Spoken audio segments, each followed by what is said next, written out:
buwan ho ng Pebrero, ito pong sinasabi ng karamihan na buwan ho ng pag-ibig. Pero dyan ho sa San Mateo Rizal, isang lolo ang walang awang pinagsasaksako. At ang dahilan, abay, pag-ibig rin ho. Ito panurin ho natin.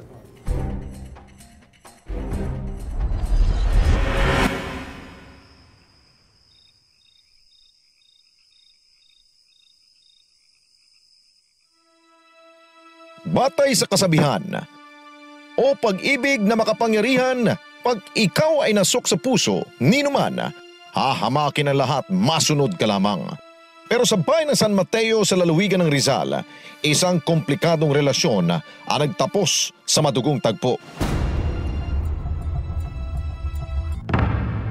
Si Juanito Ramirez, 71 anyos, kilala rin sa tawag na Dado, at residente ng barangay Ginayang, ay patay nang matagpuan dahil po sa pagmamahal. Ayon kay SP1 Wilmer Privado ng Investigating Unit ng San Mateo Rizal PNP, nagtamo ng 3 saksak sa dibdib ang biktima na siyang dahilan ng kanyang pagkamatay. Sobrang galit, pinatay yung tao, establish ang motibo, may intent talaga siya. Premeditated siya, alam niya na nandun nagtatagpuan, alam niyang umaalis, inabangan na niya, sinaksak ng 3 beses. Pag sinabi mong 3 beses, talagang hindi nabubuhayin. Eksklusibo na kapanayam ng Kilos Pronto Crime Desk ang nagbabatang kapatid ng biktima na si Lucena de la Cruz o mas kilala sa tawag na Lucy. Ayon kay Lucy, madalas ikinikwento sa kanya ng kanyang kapatid na si Dado ang espesyal niyang pagtingin sa isang kinilalang si Marilyn. Pakita ng kabaitan tong babae. Siguro tingin na nga niya sa kapatid ko, gusto niya.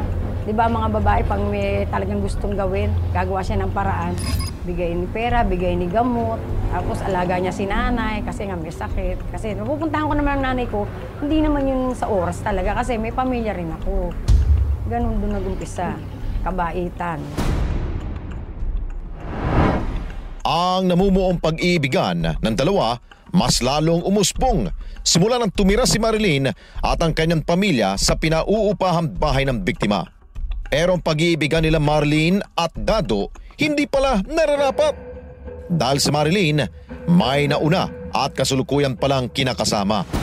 Sabi ng kapatid ko, magdadalawang taon na daw dito. Ang nanay ko, mabait yan Hindi nangingilati siya kung sino uupa, kung saan galing, taga saan. Basta siya may uupa, ayaw niya mabakante itong harap niya. Doon nag-umpisa. Pero mga 1 taon bago nag-umpisa relasyon nila. Magdadalawang taon na sila rito At ang pagmamatigas na ito ni Dado ang naging mitya ng kanyang buhay.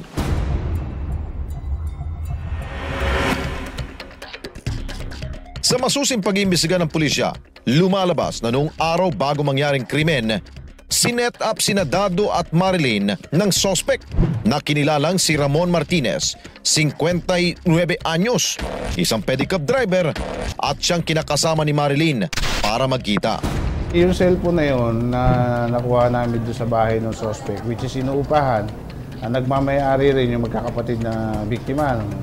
Yung cellphone na yun, ginagamit din ng babae para magkaroon siya ng komunikasyon doon sa lalaki. Ganon. Sinigurado muna nitong suspect natin na mayroon pa rin relasyon yung dalawa. At nagkikita pa rin sila doon sa lugar na yon, sa tindahan. So yung araw na yon, planado na So binuo na niya yung desisyon niya, sinigurado niya. Ginamit niya yung cellphone para mapatunayan niya na may relasyon yung dalawa at makikita niya yung biktima ron, pati yung asawa niya. Ang tindahang ito na madalas gawing tagpuan ni na Marilyn at Dado, naging saksi rin sa paghingi ng biktima ng saklolo. Bumili siya ng Red Horse, may mga nagkaanuhan na. Tumakbo na yung babae. Ewan kung saan, tapos si Dado, miski nag-medyo konting conversation, hindi ko na masyado narinig May tumakbo na si Dado, paano na, pag na. Hinabol.